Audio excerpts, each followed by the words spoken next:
ಎಲ್ಲರಿಗೂ ನಮಸ್ಕಾರ. ನನ್ನ ಹೆಸರು Akash Turgoji and welcome to Turgo kitchen. Usually ನಾನು ಪಬ್ಗೆ ಹೋದಾಗ ಸೈಡ್ಸ್ ಜೊತೆಗೆ ಅಫೋರ್ಡಬಲ್ ಡ್ರಿಂಕ್ಸ್ ಆರ್ಡರ್ ಮಾಡ್ತೀನಿ. ಅದು ಲಾಂಗ್ ಐಲ್ಯಾಂಡ್ ಆಗಿರ್ಬೋದು ಅಥವಾ ಬ್ಲಡಿ ಮೇರಿ ಆಗಿರ್ಬೋದು. ಸೈಡ್ಸ್ ಜೊತೆಗೆ ಡ್ರಿಂಕ್ಸ್ ಇದ್ರೇ ಸ್ವಲ್ಪ ರಿಫ್ರೆಶಿಂಗ್ ಅನಿಸುತ್ತೆ. ಅದಕ್ಕೆ ನಾವಿವತ್ತು ಲಾಂಗ್ ಐಲ್ಯಾಂಡ್ ಕಾಕ್ಟೇಲ್ನ ಇನ್ನೊಂದು ಫಾರ್ಮ್ ಲಾಂಗ್ ಐಲ್ಯಾಂಡ್ ಮಾಕ್ಟೇಲ್ ಮಾಡ್ತಾ ಇದ್ದೀವಿ. ಸಿಂಪಲ್ ರೆಸಿಪಿ, ಮನೇಲೇ ಮಾಡ್ಕೊಂಡ್ಬಿಡ್ಬೋದು. ನೆಕ್ಸ್ಟ್ ಟೈಮ್ ಪಬ್ಗೆ ಹೋದಾಗ 300-400 ರೂಪಾಯಿ ಕೊಡೋಕ್ಕೆ ಯೋಚನೆ ಮಾಡಬೇಕಾಗತ್ತೆ. ಸೊ ವಿಡಿಯೋ ಸ್ಟಾರ್ಟ್ ಮಾಡೋಣ ಬನ್ನಿ. ಲಾಂಗ್ ಐಲ್ಯಾಂಡ್ ಮಾಕ್ಟೇಲ್ಗೆ ಈ ಥರ ಉದ್ದ ಇರೋ ಗ್ಲಾಸೇ ತೊಗೋಬೇಕು.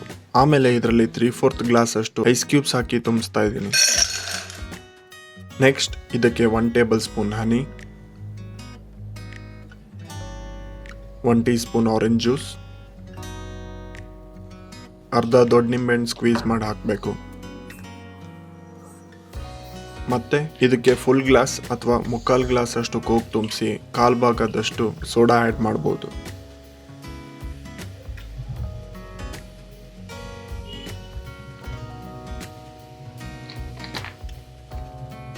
ಆಮೇಲೆ ಇದನ್ನು ಒಂದು ರೌಂಡ್ ಮಿಕ್ಸ್ ಮಾಡಿ.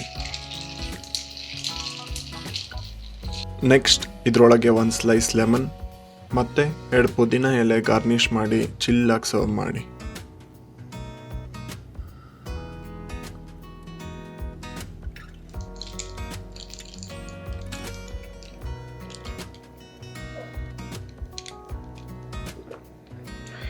ನೋಡಿದ್ರಲ್ಲ ಲಾಂಗ್ ಐಲ್ಯಾಂಡ್ ಮಾಕ್ಟೇಲ್ ಹೇಗೆ ಮಾಡಿದ್ವು ಅಂತ. ಸೈಡ್ಸ್ ಜೊತೆಗೆ ಇದೊಂದು ಬೆಸ್ಟ್ ಡ್ರಿಂಕ್. ಡೆಫಿನೆಟ್ಲಿ ಟ್ರೈ ಮಾಡಿ. ಹಾಗೆ ಈ ಚಾನಲ್ಗಿನ್ನೂ ಸಬ್ಸ್ಕ್ರೈಬ್ ಆಗಿಲ್ಲ ಅಂದರೆ ಸಬ್ಸ್ಕ್ರೈಬ್ ಆಗಿ ಅಂತ ಹೇಳ್ತಾ ಮತ್ತೆ ನೆಕ್ಸ್ಟ್ ವಿಡಿಯೋಲಿ ಸಿಗೋಣ. ನಮಸ್ಕಾರ.